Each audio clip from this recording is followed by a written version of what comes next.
আমি দেখিয়ে দিব যে কি কি কিভাবে পড়তে হবে, সেটাই হলো আমাদের লক্ষ্য, যাতে আমরা পুরোপুরি পড়ে ফেলতে পারি। একদম শুরুতে দেখো বলা হয়েছে যে আমাদের বাতাসে, আমরা যে বায়ুমণ্ডলের সাগরে ডুবে আছি, আমাদের চারপাশে তো বাতাস আর বাতাস। এই বাতাসের মধ্যে পুরোটাই কিন্তু নাইট্রোজেন, দেখো 78% নাইট্রোজেন। আর অক্সিজেন হলো মাত্র 21%, 20.95।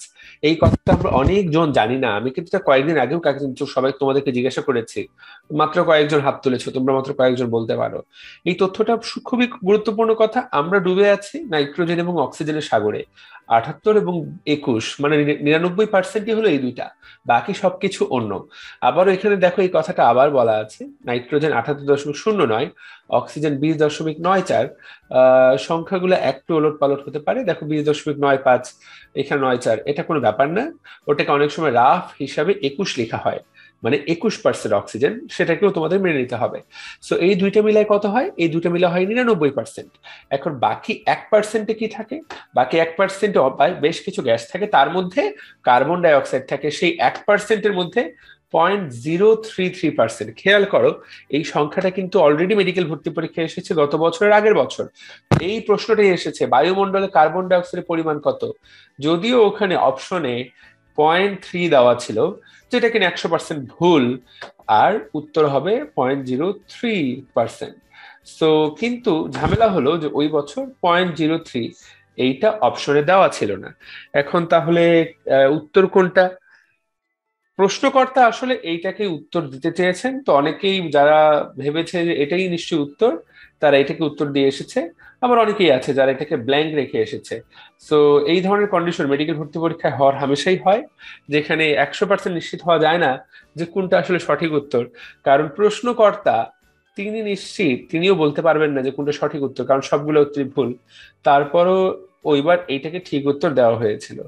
এখন এই সকল ক্ষেত্রে বলা খুবই কঠিন যে কোনটাকে ধরে উত্তর কাটা হয়েছে, কারণ বিভিন্ন বইপত্রে যে উত্তরগুলো আমরা দিয়ে রেখে রাখি, এগুলো আমাদের নিজেদের তৈরি করা। স্বাস্থ্য মন্ত্রণালয়ে কোন উত্তরপত্রে তারা অ্যান্সার কেটেছে, এটা আসলে কেউ জানে না। তো বলা খুবই কঠিন, আমরা তারপরে সঠিকটা জেনে নিব। ঠিক আছে, ওকে। এখন তাহলে এইটুকু জানলাম। তার আগে এই যে গ্যাসটা থাকে কতদূর পর্যন্ত থাকে? 500 কিলোমিটার পর্যন্ত বায়ুমণ্ডল থাকে। বায়ুমণ্ডলের অপর নাম কি? বায়ুমণ্ডল অপর নাম অ্যাটমসফিয়ার। আমরা এই কথাটুকু জানলাম। ঠিক আছে, ওকে। তাহলে আমরা আহ, দেখছি এইটুকুই এইটুকুই আমরা এখান থেকে পড়বো। বাকি তথ্যগুলো নাইস টু নো, এই লাইনটা নাইস টু নো, পড়তে পারো। আচ্ছা, বায়ুমণ্ডলের বৈশিষ্ট্য রিডিং পড়তে পারো, তেমন একটা গুরুত্বপূর্ণ না। এইখানে খেয়াল করতে হবে, বায়ুমণ্ডলের বৈশিষ্ট্যের মধ্যে এই লাইনটা আমরা একটু খেয়াল করব। দেখো, সমুদ্র সমতলে বায়ুমণ্ডলের চাপ কত? 1 অ্যাটমসফিয়ার। সমুদ্র সমতলে অর্থাৎ একদম সমুদ্রের লেভেলে, তুমি যদি মনে করো কক্সবাজার সমুদ্র সৈকতে গেলা, সমুদ্রের উপরে কতটুকু পাওয়া যাবে বায়ুমণ্ডলের চাপ? 1 অ্যাটমসফিয়ার। কিন্তু তুমি 15 কিলোমিটার উচ্চতায় যদি চলে যাও, তখন কিন্তু এই চাপটা অনেক কমে যায়। দেখো 1 অ্যাটমসফিয়ার মানে কি 760 মিলিমিটার, কিন্তু দেখো এটা কত কমে যায়, মাত্র 100 মিলিমিটার হয়ে যায়। ঠিক আছে, সো অনেক যত উপরে উঠবো বায়ুচাপ তত কি হয়ে যাবে, তত কমতে থাকবে। আর যদি 100 কিলোমিটার উপরে যাও, বায়ুমণ্ডল কিলোমিটার পর্যন্ত বিস্তৃত, 500 কিলোমিটার পর্যন্ত বিস্তৃত, বায়ুমণ্ডলের চাপ একদম দেখো 3 × 10⁻⁷ পর্যন্ত হয়ে যাবে। এতটা বায়ুমণ্ডলের চাপ কমে যাবে। যত নিচ থেকে উপরে যাবা, তত বায়ুমণ্ডলের চাপ কমতে থাকবে। এরপর এখানে বায়ুমণ্ডলের গুরুত্ব দেওয়া আছে। সবচেয়ে গুরুত্বপূর্ণ কথা, বায়ুমণ্ডল না থাকলে পৃথিবীর গড় তাপমাত্রা হতো -30। এটা হলো অত্যন্ত গুরুত্বপূর্ণ কথা। বাকি কথাগুলো তুমি চাইলে রিডিং পড়তে পারো বায়ুমণ্ডলের গুরুত্ব বোঝার জন্য। এমসিকিউ আসলে এটাই আসবে, হয়তো কত 30, বায়ুমণ্ডল আছে বলে গড় তাপমাত্রা কত 15। এই জিনিসটা কিন্তু গতকালকে আমরা পড়েছি। এরপর বায়ুমণ্ডলের অঞ্চল সমূহ, পুরো বায়ুমণ্ডলকে আমরা যদি ছবির মধ্যে তাকিয়ে দেখি, দেখো এখানে ছবিতেও দেওয়া আছে যে বায়ুমণ্ডলকে চাপ এবং তাপমাত্রা অনুসারে 4 ভাগে ভাগ করা হয়েছে। একদম পৃথিবীর সাথে লাগানো ট্রপোস্ফিয়ার, তার উপরে স্ট্রাটোস্ফিয়ার, তার উপরে মেজোস্ফিয়ার, এবং তার উপরে আমরা এটাকে বলবো থার্মোস্ফিয়ার। ঠিক আছে, সো ট্রপো, স্ট্র্যাটো, বেজো, থার্মো, এই কয়েকটা কথা অবশ্যই মনে রাখতে হবে।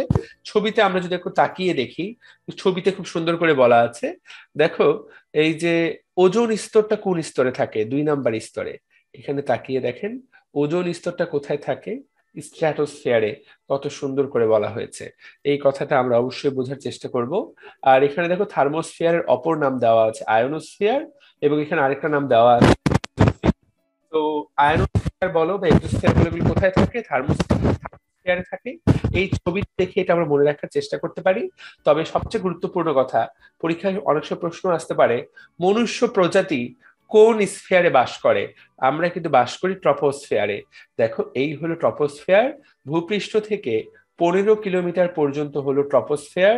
আমরা এখান থেকেও পড়তে পারি, আবার আমরা এখানে যে ছকটা দেওয়া আছে সেই ছকটা থেকেও পড়তে পারি। আমাদের যেইটা ভালো লাগে আমরা সেটাই করতে পারি। তো আমরা প্রথমে বই থেকে পড়ে নিই, তারপরে ছক থেকে একবার দেখে নিব। যদিও আবারও বলে দিই, প্রশ্ন কিন্তু ছক থেকেই আসবে, এটা কিন্তু 15 ইম্পর্টেন্ট। যদি এখান থেকে প্রশ্ন করতে চায়, ছক থেকে করাটার সম্ভাবনাই সবচেয়ে বেশি। তারপরে বই থেকে পড়লে বোঝাটা একটু সহজে যায়। সো আমরা যদি দেখি যে ট্রপোস্ফিয়ারটা তাহলে ভূমি থেকে 15 কিলোমিটার পর্যন্ত বিস্তৃত। এরপরে আমাদের স্ট্র্যাটোস্ফিয়ার, এইটা দেখো 15 থেকে 50। মেজোস্ফিয়ার 50 থেকে 85। ধারা মুখস্থ করা ছাড়া কিচ্ছু করার নাই, সংখ্যাগুলো পড়লেই হয়। আর বাকি 85 থেকে দেখো 500। তাহলে সবচেয়ে বড় স্ফিয়ার কোনটা?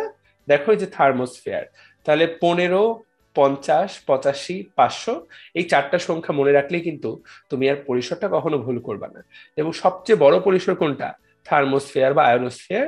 এইটা একটা গুরুত্বপূর্ণ কথা, ঠিক আছে? এবং আমরা দেখলাম চাপ। চাপ শুধুমাত্র নিচেই সবচেয়ে বেশি, তুমি নিচ থেকে যত উপরের দিকে যেতে থাকবা তত কিন্তু চাপ একদম কমতে থাকে। এখানে তাকায় দেখো। সো চাপ কিন্তু একদম সহজ কথা, যে চাপ যত নিচ থেকে উপরে যাবা চাপ কমতে থাকবে, এবং এই কথাটাই এখানে বলা আছে। কিন্তু এইখানে গুরুত্বপূর্ণ কথা, চাপ তো না হয় কমতে থাকে, তাপমাত্রা কিন্তু এইভাবে না। তাপমাত্রা কিন্তু ব্যাপারটা বেশ মজার। তাপমাত্রা প্রথমে তুমি নিচ থেকে উপরের দিকে যাবো, তোমার ঠান্ডা লাগতে ধরবে, কারণ তাপমাত্রা হ্রাস পেতে থাকে। আবার তুমি যখন ট্রপোস্ফিয়ার শেষ করে স্ট্র্যাটোস্ফিয়ারে যাবা, তখন তাপমাত্রা বৃদ্ধি পেতে থাকে, আবার হ্রাস পেতে থাকে পরের ধাপে, আবার বৃদ্ধি পেতে থাকে। সো এই সিরিয়ালটা মনে রাখাটা খুবই গুরুত্বপূর্ণ, যে তাপমাত্রা প্রথমবার হ্রাস পায়, তারপরে বৃদ্ধি পায়, তারপরে হ্রাস পায়, আবার বৃদ্ধি পায়। এবং আমরা যদি একটু তাকায় দেখি, তাহলে প্রথমে তো তাপমাত্রা, পৃথিবীর তাপমাত্রা কত? 55। এই 55 তখন 15 ডিগ্রি। তুমি যখন নিচ থেকে আস্তে আস্তে উপরের দিকে যাবা, তখন সেটা -55 পর্যন্ত হতে পারে, ঠিক আছে? তাহলে পজিটিভ থেকে নেগেটিভ হতে পারে ট্রপোর মধ্যেই। আবার স্ট্র্যাটোতে সেই নেগেটিভটা পজিটিভ হয়। এইবার মেসোতে দেখো সে পজিটিভটা আবার -93 হয়, এবং এই -93টাই হলো এখানকার মধ্যে সবচেয়ে শীতল। আয়োনোস্ফিয়ারে দেখো কত পর্যন্ত হয়? 1727। তাহলে মানে সবচেয়ে সবচেয়ে থার্মোস্ফিয়ার সবচেয়ে গরম। সো পরীক্ষায় প্রশ্ন আসতে পারে, সবচেয়ে শীতল অবস্থান আমরা কোথায় কোথায় পাই? দেখো -93, বায়ুমণ্ডল শীতলতম অবস্থায় পৌঁছায়, এটা হলো মেজোস্ফিয়ারে। প্রথমবার কমে, তারপরে বাড়ে। পরের বার যখন কমে, তখন সবচেয়ে বেশি কমে যায় -93। আর বাড়ে কোথায়? বাড়ে হলো সবচেয়ে বেশি থার্মোস্ফিয়ারে। যেহেতু এখানে সবচেয়ে বেশি তাপমাত্রা 1727 পর্যন্ত হতে পারে, এটা এই সংখ্যাটা মুখস্থ রাখতে হবে, 1727।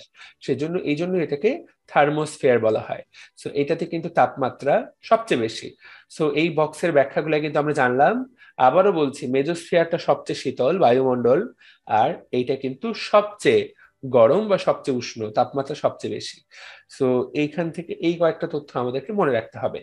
আর এটাও মনে রাখতে হবে যে এই যে থার্মোস্ফিয়ার বা আয়োনোস্ফিয়ার, শুধুমাত্র এইটাকেই বলা হয় আলাদা করে হেটারোস্ফিয়ার, বাকি সবগুলাকে বলা হয় হোমোস্ফিয়ার। সো প্রশ্ন হতে পারে যে কেন এটাকে হেটারোস্ফিয়ার আর কেন এটাকে হোমোস্ফিয়ার বলা হয়? এই কথাটা দেখো এখানে সুন্দর করে বলা আছে। হোমোস্ফিয়ার, তাহলে 1, 2, 3, নিচ থেকে উপরে, এই তিনটাকে বলে হোমোস্ফিয়ার, 4 নম্বরটাকে বলে হেটারোস্ফিয়ার। প্রশ্নটা হতে পারে যে কেন এটাকে হোমো, কেন এটাকে হেটারো বলা হয়? দেখো হেটারো বলা হয় কারণ এখানে গ্যাস অণু এবং আয়ন বিদ্যমান। তো দুই ধরনের জিনিস, এক হলো অণু, যেমন ধরো অক্সিজেন, আবার এই পাশে ধরো আয়ন বিদ্যমান। কিন্তু যেগুলোতে হোমোস্ফিয়ার, সেইগুলোতে শুধুমাত্র অণু বিদ্যমান, ওইগুলোতে কোনো ধরনের আয়ন বিদ্যমান নেই। মানে সবগুলোই একই ধরনের। আমরা সবাই জানি একই মানেই হলো হোমো, হোমো কথাটার অর্থ হলো একই, আর হেটারো শব্দের অর্থ হলো আলাদা।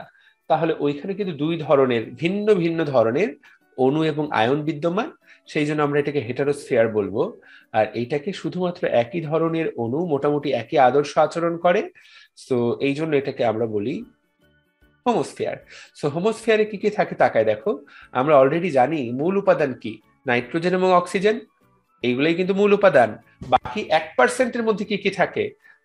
জলীয় বাষ্প, argon, carbon dioxide, carbon monoxide, ozone এবং আরো 12টি গ্যাস। এই সব মিলায় বাকি সবকিছু মিলে 1%। নাইট্রোজেন এবং অক্সিজেনই হলো মূল। সবচেয়ে প্রধানতম উপাদান কোনটা? নাইট্রোজেন। বায়ুমণ্ডল মূলত নাইট্রোজেন দিয়েই গঠিত। নাইট্রোজেন সরিয়ে নিলে তোমার আমার তুমি আমি কিন্তু মারা যাব। কারণ আমরা আমরা যখন শ্বাস গ্রহণ করি তখন কি আমরা শুধু অক্সিজেন গ্রহণ করি? না, এই যে ট্রপোস্ফিয়ারে যতগুলা গ্যাস আছে প্রত্যেকটা কিন্তু আমরা গ্রহণ করি। এবং এই গ্রহণ করলেও আমাদের ফুসফুস, ফুসফুস থেকে পরবর্তীতে রক্তে প্রবেশ করে কে? এই ফুসফুস থেকে পরবর্তীতে অক্সিজেন, এখান থেকে নাইট্রোজেন, সবগুলোই কিন্তু আমাদের ফুসফুসে প্রবেশ করে। কিন্তু এরপর বাকিরা কেউ আসলে রক্তে যাত্রাটা করতে পারে না। বাকিদের যাত্রাটা ফুসফুস পর্যন্তই। তারা আবার পরবর্তীতে কিন্তু এই তোমার নিঃশ্বাসের সাথে বের হয়ে আসে, অক্সিজেনটাই শুধুমাত্র ভেতরে চলে যায়। সো বাকিদের আসলে আমাদের জৈবিক কোনো রোল নাই, কিন্তু সবাই কিন্তু ফুসফুসে প্রবেশ করে। এর মধ্যে নাইট্রোজেনের একটু কাজ আছে। এই নাইট্রোজেন আমাদের যে ফুসফুসে অ্যালভিওলাস গুলা, ফুসফুস কি দিয়ে তৈরি হয়? অ্যালভিওলাস দিয়ে। অ্যালভিওলাস বেলুনের মতো। এই অ্যালভিওলাসকে ফুলিয়ে রাখতে সাহায্য করে। অ্যালভিওলাসকে ফুলিয়ে রাখতে সাহায্য করে এই নাইট্রোজেন। এই যে অ্যালভিওলাসটা ফোলা, অ্যালভিওলাসে তো পাওয়ার বেশি এবং অ্যালভিওলাস কিন্তু অনেকটুকু। এই অ্যালভিওলাসকে যাতে চুপসে না যায় ফুলিয়ে রাখতে শুরু করে নাইট্রোজেন। সেই জন্য অনেক সময় যদি মানুষ শ্বাস না নিতে পারে তখন কিন্তু এই বেলুনগুলো চুপসে যায়। এই বেলুনগুলো চুপসে গিয়ে কিন্তু শ্বাস প্রশ্বাস বন্ধ হয়ে যায়। বেলুন চুপসে যাওয়ার কারণ কিন্তু মূলত অক্সিজেনের অনুপস্থিতি না, মূলত নাইট্রোজেনের অনুপস্থিতি। সেই জন্য অনেক সময় যদি এমন হয়, আমরা যখন আইসিইউতে পেশেন্টটা দম নিতে পারছে না নাক দিয়ে, কোনো কারণে পারছে না, বা আমরা তাকে পুরোপুরি নাক বন্ধ করে অক্সিজেনের সাপ্লাই দিয়েছি, তখন কিন্তু যদি কোনো পেশেন্টকে শুধুমাত্র 100% এভাবে অক্সিজেন দেওয়া হয়, 100% মানে আর কোনো গ্যাস ঢুকবে না, তখন কিন্তু এই যে অ্যালভিওলাস চুপসে যেতে পারে। তখন কারণ নাইট্রোজেনের অভাব, কারণ এই অক্সিজেনের এতটা পুরোপুরি ক্ষমতা নেই।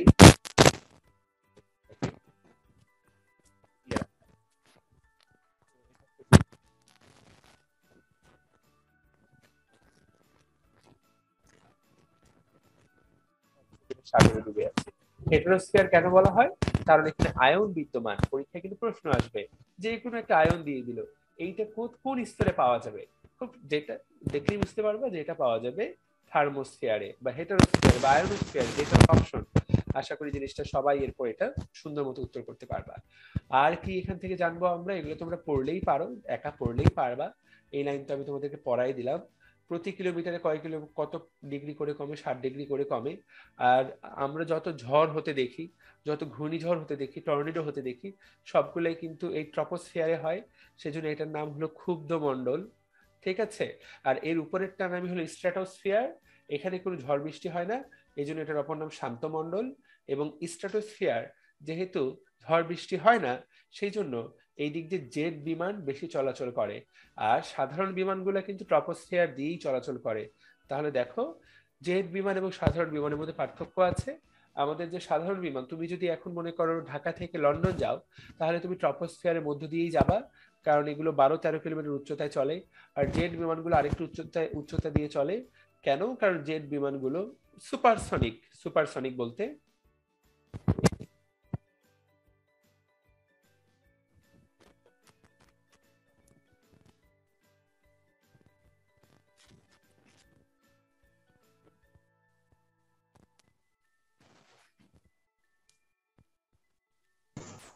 শোনা যাচ্ছে না ভাইয়া কিছু। জি ভাইয়া, কিন্তু সাউন্ড শোনা যাচ্ছে প্রবলেম, না। না সাউন্ড যায় প্রবলেম, না ভাইয়া, হঠাৎ আপ ডাউন। করে।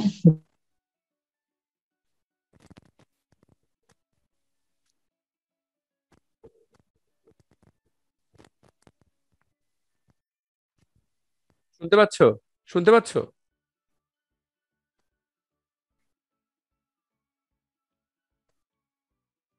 এখন কি কিছু শোনা যায়? জি ভাইয়া, এখন শোনা যায়। জি ভাইয়া। Clear clear. এখন শোনা যায়। Thank you so much. ওকে।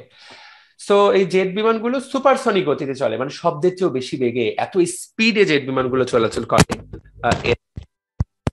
রিস্কে যায় না, কারণ মনে করো বায়ুর চাপের পরিবর্তন, ঝড় হলে কিন্তু এই বিমানগুলো বিপদের মুখে পড়ে যাবে। সেই জন্য এই বিমানগুলো চলে কিন্তু স্ট্র্যাটোস্ফিয়ার দিয়ে। সো পরীক্ষায় কোন বিমানটা আসছে তুমি খেয়াল করবা, যাত্রীবাহী বিমান চলে কিন্তু ট্রপোস্ফিয়ার দিয়ে, জেট বিমান চলে হলো উপর দিয়ে। প্রত্যেকটা কথা আমি তোমাদেরকে খেয়াল করিয়ে দিলাম, ইনশাল্লাহ উত্তর করা যাবে। স্ট্র্যাটোস্ফিয়ার থেকে আমরা তাহলে, এটার নাম শান্তমণ্ডল, এইটুকু জানবো। আর সবচেয়ে গুরুত্বপূর্ণ কথা কি, এইখানেই কিন্তু ওজোন স্তর থাকে। আবারও বলছি, তাহলে স্ট্র্যাটোস্ফিয়ার থেকে কি কি কথা আমাদেরকে জানতে হবে? স্ট্র্যাটোস্ফিয়ার, এখান থেকে অ্যাটলিস্ট দুইটা কথা মনে রাখতে হয়। এই যে এই স্ট্র্যাটোস্ফিয়ার, স্ফিয়ার তো সবার জন্য সত্য, এখানে দুইটা এস আর ও, এখানে দুইটা কথা। এস দিয়ে মনে রাখতে হয় এটা হলো শান্ত, আর ও দিয়ে মনে রাখতে হয় এখানে ওজোন স্তর আছে। এটা কিন্তু গুরুত্বপূর্ণ কথা, এটা কিন্তু ভুল হয়। কোন লেভেলে ওজোন স্তর আছে এটা কিন্তু আমরা ভুল করি। মেজোস্ফিয়ারে সবচেয়ে গুরুত্বপূর্ণ কথা কি, সবচেয়ে শীতলটা এই জায়গাতেই হবে। আমার মনে হয় এইটুকু পড়লেই হবে, দ্যাটস ইট। আর থার্মোস্ফিয়ারে সবচেয়ে গরম, সবচেয়ে এটা উষ্ণ, যেহেতু এখানে অণু থাকে সেজন্য এটার অপর নাম আয়নোস্ফিয়ার, এটাও আমরা জানবো। এছাড়াও আরো দুটো নাম আছে। দেখো, যেহেতু বাইরের দিকে খুব বেশি তাপমাত্রা, সেজন্য এটাকে এক্সোস্ফিয়ার বলা হয়। এবং তাপমাত্রাটা যেহেতু এবং এটা যেহেতু বাইরের দিকে, সেজন্য এর বাইরের দিকের অংশটার নাম এক্সোস্ফিয়ার। এবং এক্সোস্ফিয়ারের বাইরের দিকে চৌম্বক স্ফিয়ার। সো দেখো, নাম কিন্তু চারটা, যাহাই থার্মোস্ফিয়ার, তাহাই আয়নোস্ফিয়ার, তাহাই এক্সোস্ফিয়ার, এবং তাহাই চৌম্বক স্ফিয়ার। ব্যাপারটা আসলে তাহাই না, এই এক্সোস্ফিয়ার এবং চৌম্বক স্ফিয়ার এগুলো হলো বাইরের দিকের, আমাদের এই যে এই স্তরটার বাইরের দিকের অংশ, থার্মোস্ফিয়ারে উপরের দিকের অংশ। সে যাই হোক, পরীক্ষায় কিন্তু প্রশ্ন আসবে চৌম্বক স্ফিয়ার কোথায় অবস্থিত, তোমাকে উত্তর করতে পারতে হবে।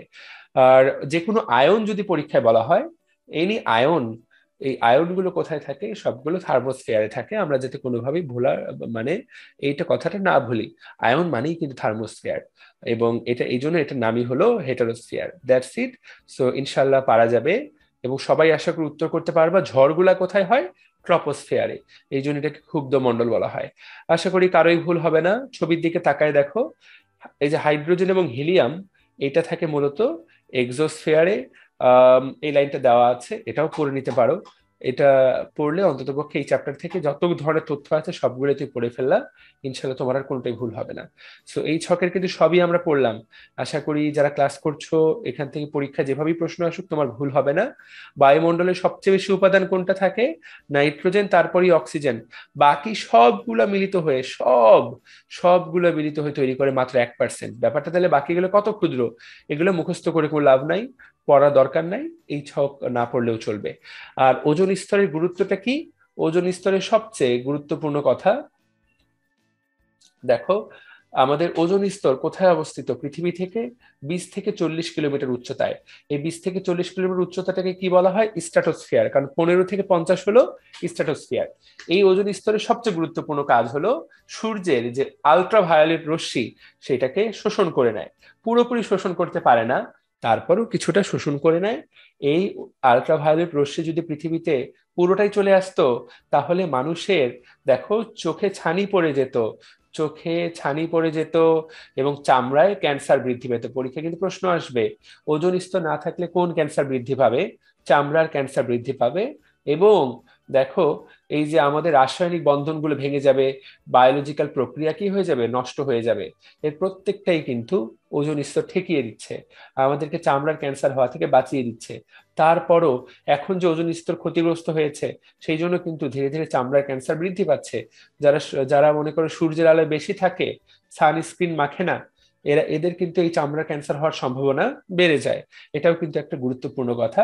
সেই জন্য অনেকেই কিন্তু সানস্ক্রিন মেখে, যারা সূর্যের আলোয় কাজ করে, ঘোরাঘুরি করে, তারা কিন্তু আলাদা করে একটা ক্রিম মাখে, যে ক্রিমটার নাম হলো সানস্ক্রিন লোশন, যেটা সানের বিরুদ্ধে তাদেরকে প্রোটেকশন দেয়। মূলত সানের কোন রশ্মিটার বিরুদ্ধে? সানের ইউভি রশ্মির বিরুদ্ধে। এই আলট্রাভায়োলেট রশ্মিটা কিন্তু ক্ষতিকর। এইটা আমাদের বায়োলজিক্যাল বিক্রিয়াগুলোকে প্রভাবিত করতে পারে। তার মানে আমাদের যে ডিএনএ আরএনএ আছে, আরএনএ এর কথা বাদ দেই, ডিএনএটার কিন্তু চেঞ্জ করতে পারে। যদি ডিএনএ চেঞ্জ করতে পারে, তাহলে কিন্তু বুঝতেই পারছো যে ওইখানে ক্যান্সার হওয়ার সম্ভাবনা কতটা বেশি।